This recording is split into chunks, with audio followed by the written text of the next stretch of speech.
Hey, welcome to the Power Entrepreneurs Podcast. I'm Jake Rosenberg, and I'm here with my co-host, Jacob Busani, and this is the show for entrepreneurs and business owners to get a behind-the-scenes look at how the uber-successful around us think and operate. Continuing in the spirit of last week's episode, Jacob and I decided to interview each other. If you've been following along with the Power Entrepreneurs Podcast the last 2 years that we've been doing this, you've heard us asking questions from others, getting to know others and the way they think and operate. And so we decided to flip the script and give you a bit of an inside view on how we think and we operate, not just in the Power Entrepreneur, but in our own lives and our own businesses. So without further ado, we're way past 2 years at this point already. Is it? It's been longer than 2 years? For sure. Wow. I think we started it, It's like May 2018. May 2018. We went to Joe Apfelbaum and we did that recording. Over 2 years. Yeah. It's crazy. This pretty much started as we sat down and we decided we're going to do events. And then from events, it grew into a podcast. And from a podcast, it grew into bigger events and podcasting bigger people. And look, now we're on our own show. So we must be pretty important. I think so. Yeah. I know so. So Jake, why don't you tell me how you grew up and what got you started? Oof. The throwback. So, unlike many people, I'm just kidding. I think a lot of people actually in the last decade or so have probably had a similar journey to me. I know you did, where we went to school, and at some point in school, I realized that school wasn't for me. I got bounced from one high school to another just because I didn't fit into the box of the way that school was run. And after 10th grade, I dropped out. I was like, this isn't for me. And my dad, the words that he told me, they're constantly in my mind. And I've said this so many times before. I came home and I said, I'm not going back to school. And he said, well, you could either go back to school or you can get a job, but you're not going to sit around and do nothing with your life. So at about age of 15, I think I was at the time, I got my working papers from the local public high school and got hired working at a warehouse. Worked there for a little bit. At the same time, started dabbling with building websites at the time, and it grew pretty popular. We had over 1,000 people that were part of this community, following storms and whatever. And a friend of mine approached me one day and said, "Hey, I work for this venture capitalist, and he needs someone to do websites for a couple of his companies. Are you down to meet him?" So I met this guy and I did a few websites for him. He was very happy about it, and he said, "You know what? You're really good at doing websites. Why don't we start a web design company?" So at 16 years old, I had a corner building on, I forget, it was 400 Liberty Avenue in Queens, New York, an office with 10 desks. And I did not know how to run a company. So pretty quickly, after about a half a year or so, that didn't work out. We closed that down. I kept doing freelancing websites, but I got another job. I was an electrician for a few years, and at some point I realized, as I was doing websites as a side hustle, that you can build websites all you want, but nobody's going to come to your website if you don't do marketing for the website. So at some point I started getting into marketing. This was just a few short years ago. Over time, got really good at that, built up a bit of my own agency. And then about a half a year ago, beginning of 2020, more towards the end of 2019, I partnered up with a good friend of mine, Israel Ramond. We started Those Marketers, and here we are today. I mean, running a not very successful yet marketing agency, but for the clients that we have, we're doing amazing work. And then on the side, I have the Power Entrepreneur with you, and that's been quite a fascinating trip. Yeah, it definitely it's been great, seeing how you grew from, where you were, where we were back then until, how we are right now. And especially even just giving the last 2 years, just from when we started the podcast, of how much we both really grew, and how much you grew, and really everything that you've been doing was supplementing all your videos, the events, the marketing, all these little things has really built you to what you are today. So now that you're running a company, why don't you tell me, like, what kind of challenges do you tackle in your everyday? So first off, just to touch on what you were saying, I think it's pretty cool to see, like, in the moment, it never feels like we're making huge progress, but like, here we are halfway through 2020, and we look back and we see, like, all of that progress compiled actually adds up to a lot. So I think using that principle in business, what I notice is we're always going to be faced with things that we've never seen before. If we're trying to grow a company, or if we're trying to grow in our business, or even just in our own life, as you grow, you get faced with situations that you've never been faced with before. And in the moment, it's sometimes difficult to remember that whatever you do right now, it feels like such a minute little thing. I feel you. But over time, it adds up, right? And we learn and we become better. And it's not that, like, oh, running a business became easier. It's just that we got better at running a business, right? Because we learned about all the different things that we're facing, and we came up with systems how to deal with it. And over time, you're able to handle it better. I think the biggest struggle in running a business is, like, getting out of your own head, because entrepreneurship could be very lonely sometimes, right? Like, it's you and yourself, unless you have partners, which I think was very helpful for us with the Power Entrepreneur. It's very helpful for me in my marketing business. But, like, for the most part, even with partners, we're still so much on our own, and a lot of the time we're working out of our house or whatever it is, and it's easy to get stuck in your head and be like, oh my God, how am I doing this? You face a problem and you're like, I don't know how I'm going to deal with this problem. But if you could, like, take a step back and realize, like, it's just another problem. It's a challenge. We're going to figure out a way to deal with the challenge. And once we know that the way we figured out works, next time we face this challenge, it's not that big a deal anymore. And that's how anything in life is as you level up, is just you get better at dealing with things. It doesn't get easier. It's just that you get better at it. Yeah, I feel that it's so true. Especially that entrepreneurs really just got to get out of their own head. I feel that most entrepreneurs, I can tell you about myself, just when I started my businesses, self-doubt engulfed me through and through. Oh, yeah. And it's really those days where you tell yourself, it's not that you're not getting out of bed, it's that you'll get out of bed, but you just don't want to work. Or it's, you don't have the mood, where it's fine to have these days.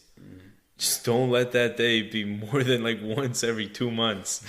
I mean, because even if it hits you more often. But, like, I think one thing that we noticed was, like, I think one of the reasons we work together so well is because we're both focused on creating, like, certain principles in our life, right? So, like, let's say for you, like, you have a certain schedule every morning.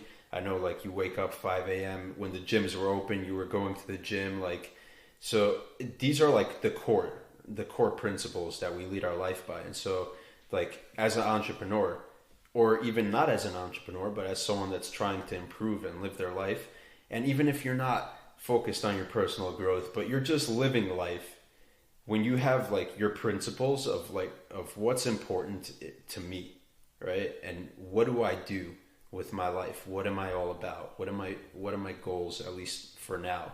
Then you could have a bad day, because the next day you still know what you're doing, right? That bad day doesn't throw you off. You're like, all right, I had a bad day. Today we're back at it. Here's what we're doing. Boom, boom, boom. You get back to it. Like, you don't fall off the cart completely just because you fell off a little bit. Exactly. And that's why it's so important to daily, if you can't do daily, weekly, review your goals, reassess them, rewrite them, change it up, have your vision board open, just keep on writing ideas, and most important, just set some time for some creativity. And I know you love to do that. So why don't you tell me about when what does the creativity process look like for you? It's so different for different subjects, but it's interesting. One of the things that I implemented with my partner in the marketing business is that every week we have like pretty much a brainstorming day, and we spend pretty much all afternoon just focusing on creative ideas for the business. So we start out by, okay, what have we been doing so far? Where's the holes in the process? What do we need to fix? What new systems or things do we, or it's like fixing old systems, what do we need to do?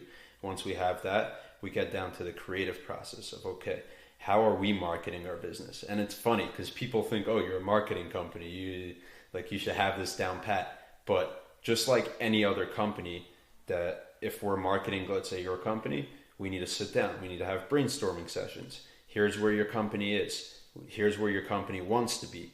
What can we do to get there? Come up with creative ways. All of that based on your business goals. And so even in a marketing company, we need to do the same thing. So that creative process is pretty interesting. So we tend to just sit down and start bouncing ideas off of each other. Sometimes we pull up Google and we'll type an idea in and it brings more ideas. And the cool thing is because we're living in an information age where you can find information on pretty much everything by just typing it into your web browser.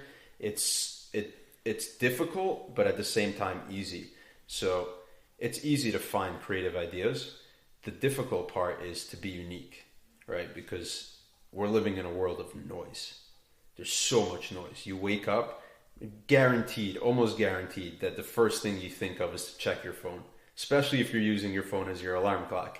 You're already holding your phone. So from the second you wake up till pretty much the second you go to sleep, you're constantly being bombarded from a million different directions, a million different things. And the problem is it distracts us, and it makes it harder to be unique and to stand out and to stay on top of what you're trying to do. So if you're trying to be creative in this noisy world, what I found is that you need to really know who you are, whether it's you or whether it's your company, and knowing your company's brand. You really need to know who you are so that you could stand out from the crowd. Yeah, I think I heard John Maxwell. He said that when you have an idea, don't just leave it to yourself. Try to find somebody else that also has an idea. Because now his idea and your idea, you both have two ideas, and two ideas usually generates a third. Oh yeah. And really, ideas is the bread and butter of most of all the new innovation that we see of today. By the way, just really cool, if we want to get a little crazy with this, if you think about it, all of this universe is a bunch of ideas like just coming together to build, right? Like there was creation, and from there were human beings, and human beings came together and they created children, and then all these people started having ideas together and they built up civilizations and societies, and structural engineering became a thing, and all of these different inventions, and over time it's literally all just ideas coming together. That's what our world is. Ideas and choices. Yeah. It's crazy. It's crazy to think about. It really is. So how do you reset? I feel that a big question that I've been getting asked during the COVID era was, what does your self-care routine look like? And I think now it's just so important. I know that there's still so many people, Americans and all over the world, that they're still not working. They're at home, and some of them lost their minds. Some of them, it's hanging in there somewhere. Right. And the others, they're still pushing through it.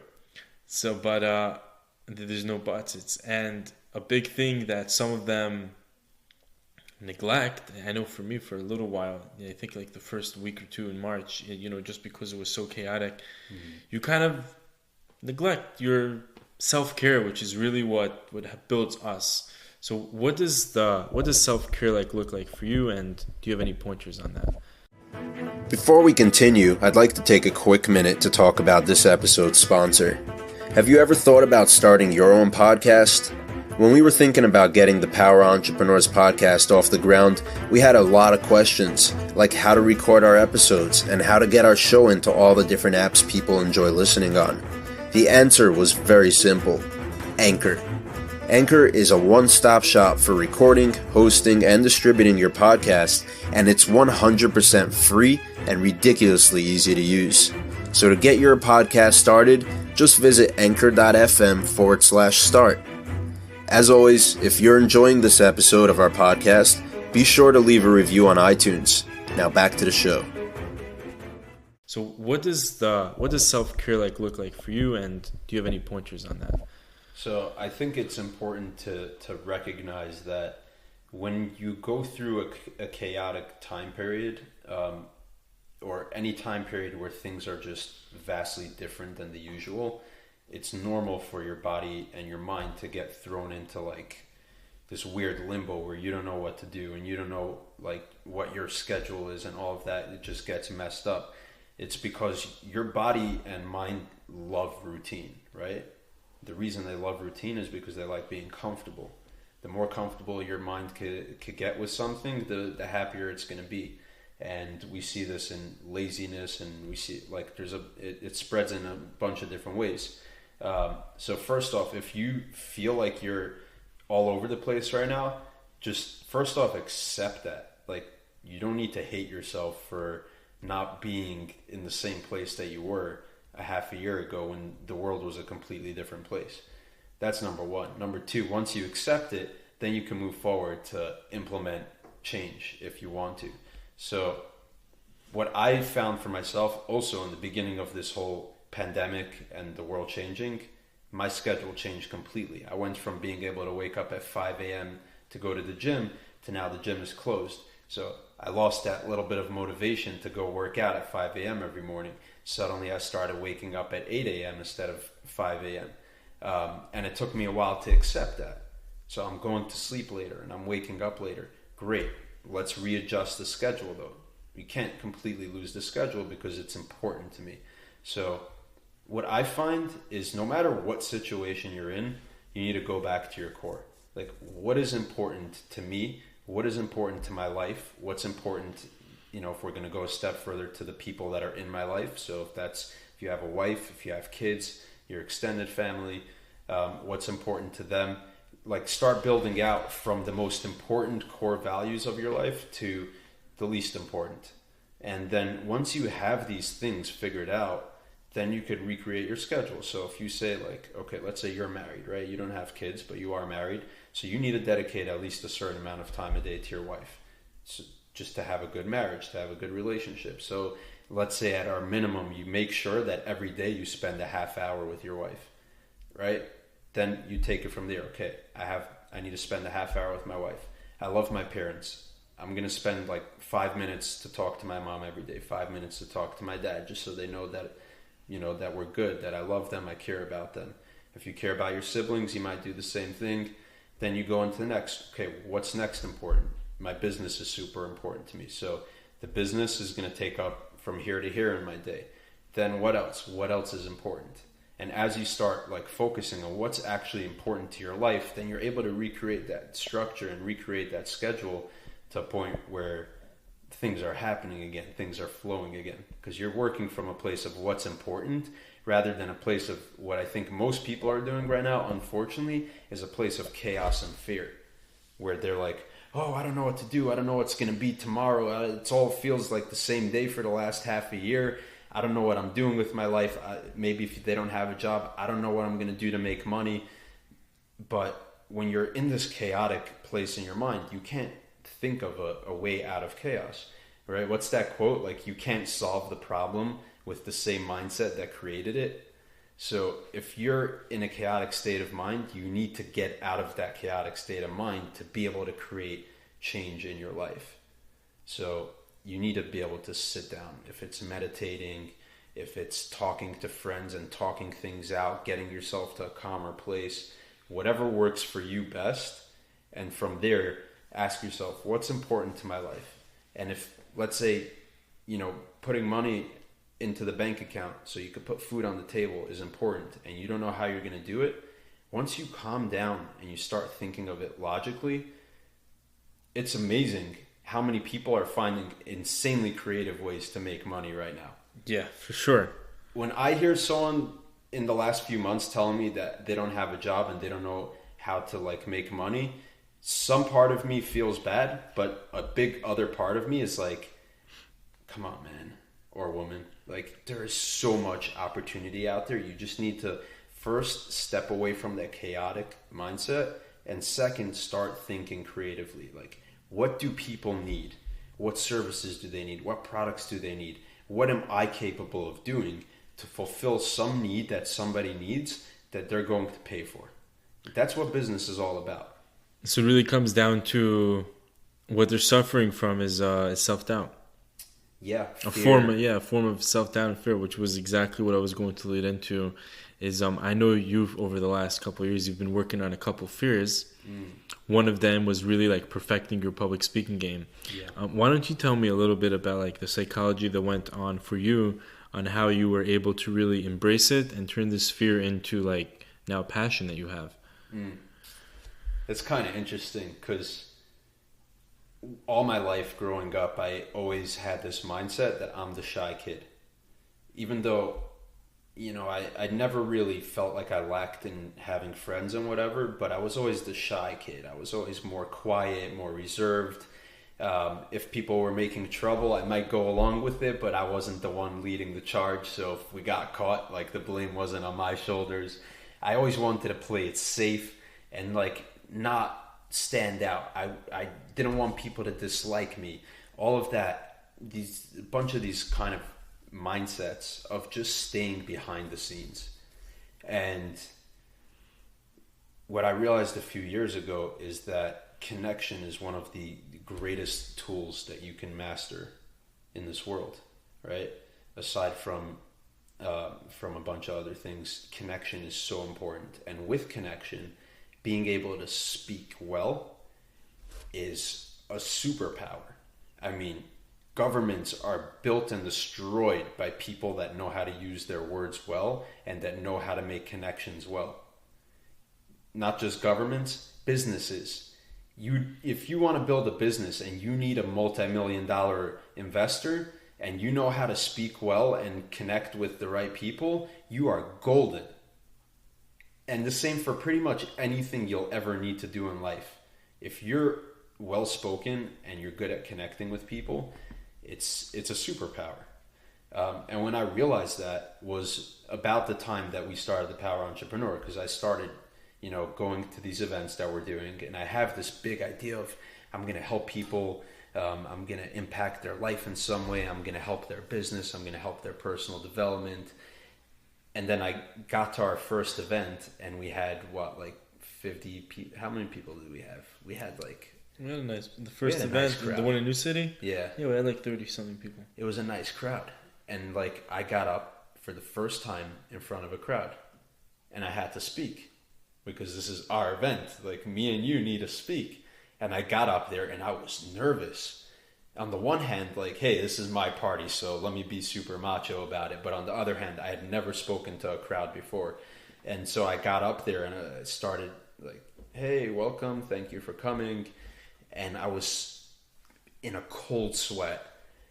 I didn't know what words to use. I was super conscious about what do people think? Are they looking, is my jacket crooked? Are they looking at me weird because I'm wearing this or that? Is my hair okay? All these weird little things start popping in my head. Am I talking okay? I know I'm not talking okay. Wait, they definitely notice it. And it started eating me up in my head. So my speech was super short, right? And I got down, and then you got up and you did a little bit better than me. Again, you had that more of a macho-ness, so it felt more confident.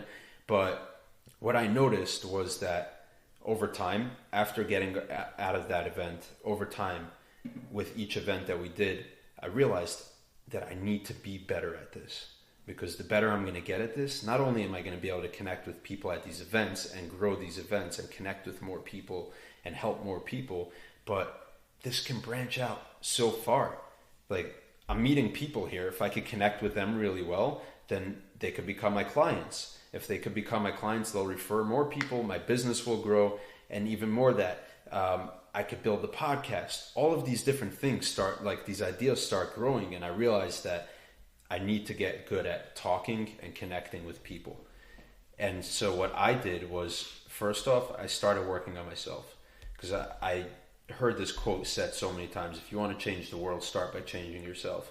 I was like, well, my bigger goal here is to impact the world, right? And I'm going to do that by impacting people. If I'm going to do that, I need to first impact myself, because if I'm sitting on a podcast and someone asks me, well, how did you do this and that, and I'm not well spoken and I haven't worked on myself, I don't know how to answer that.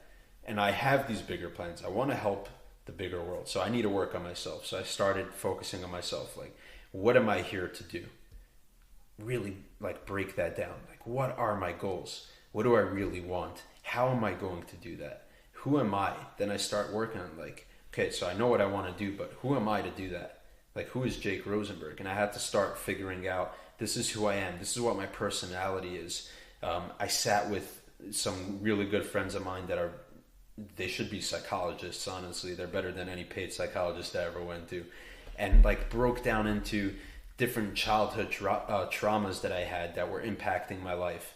And figuring all of these things out, and figuring out at its core, who is Jake Rosenberg? Because once I figured out who Jake Rosenberg is, when I got up to speak in front of people, or if I spoke to someone one-on-one at an event or whatever it was, I don't care what they think about me. And this became like a psychology for me, the whole psychology of Lions Unleashed, which is my podcast and my personal development regimen, is that a lion doesn't care what you think. The lion knows that he's the king, right? He's got that attitude. I don't care what you think. I'm not the biggest. I'm not the strongest. I'm not the fastest. I'm not the smartest. But I'm king. You could put a lion in a cage. You could take him to a circus. But you know what you're never going to do? You're never going to forget that he's a lion. You're always going to have that respect for the lion when you're around him. And so when I figured out who I was, I became that lion. I could walk into a room and I no longer care if people are judging me because my tie is crooked, or if my hair looks weird, or if I say or if I stumble over something I'm trying to say because I didn't formulate it properly. All of these, like, little things that creep in, these little fears that trip us up, are irrelevant when you stop caring what people think, because you know, this is who I am. This is the message that I'm trying to deliver, and I know it's a good message. I know that I'm doing it for the right reasons. I know it's here to help people, and that's it. You just got to do your thing, and you make improvements and adjustments along the way. Wow, I never knew that about the Lions Unleashed. That's so interesting. So, Jake, before we conclude, why don't you tell the audience the difference between the entrepreneur and the power entrepreneur? Oh, I love this question. By the way, one of the greatest things we did with this podcast is this. The real reason I love it, before I get into what I think the difference is because it actually forces the person that we're talking to think, right? Like, most of the conversation that you have with someone is usually things that they've said before, if they've thought about before. So it's kind of rehearsed. It rolls off the tongue to some extent.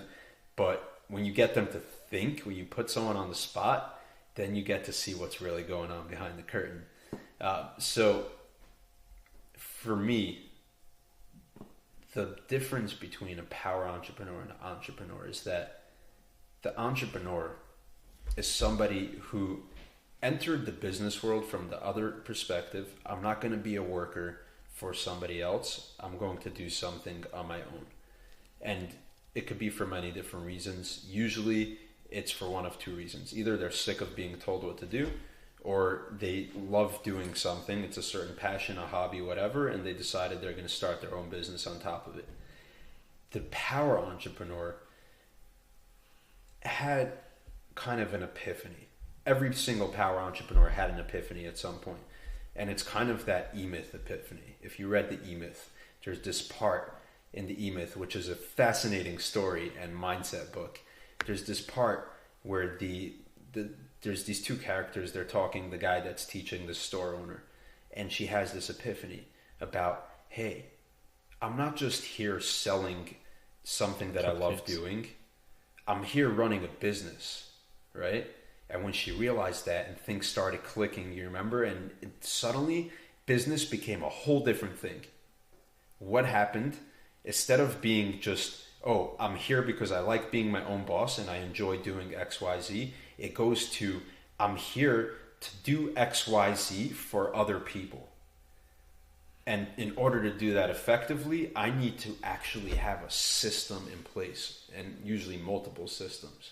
That's what a power entrepreneur does. They realize that this isn't about their hobby.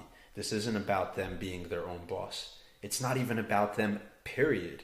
It's about other people. It's about how well can I take my superpowers and use it to serve other people to the best of my ability. And the more effectively I can do that, the better I can do that, the more power I get as a human being. Because we both know that true power is, especially in business, is when people feel that you actually care about them. Your business will be the next huge thing. So Jake, how can the audience reach out to you if they have any questions or they want to hire you for their services? Easiest way would be to go to my website. This is jake.me, M as in Mary, E. My podcast is on there, links to my businesses, my social, all the good stuff. You could contact me through there. All my social is pretty much the same. This is jake.me. So feel free to reach out, and I would love to talk to you because I love having deep conversations like this. Thank you for joining me today on the Power Entrepreneurs Podcast. Thank you. Hey, you powerhouse. You made it to the end of the episode. Not everyone can do that. We really appreciate you listening to our show every week. If you enjoyed this episode, let us know. You can find us on social media by looking for The Power Entrepreneur. We're on Facebook, Instagram, LinkedIn, even Twitter. Look for The Power Entrepreneur or go to our website, thepowerentrepreneur.com. If you really, really love the podcast, I'd highly appreciate it if you went on iTunes right now and left us a review. It helps us way more than you know. Go out there and make it a powerful life.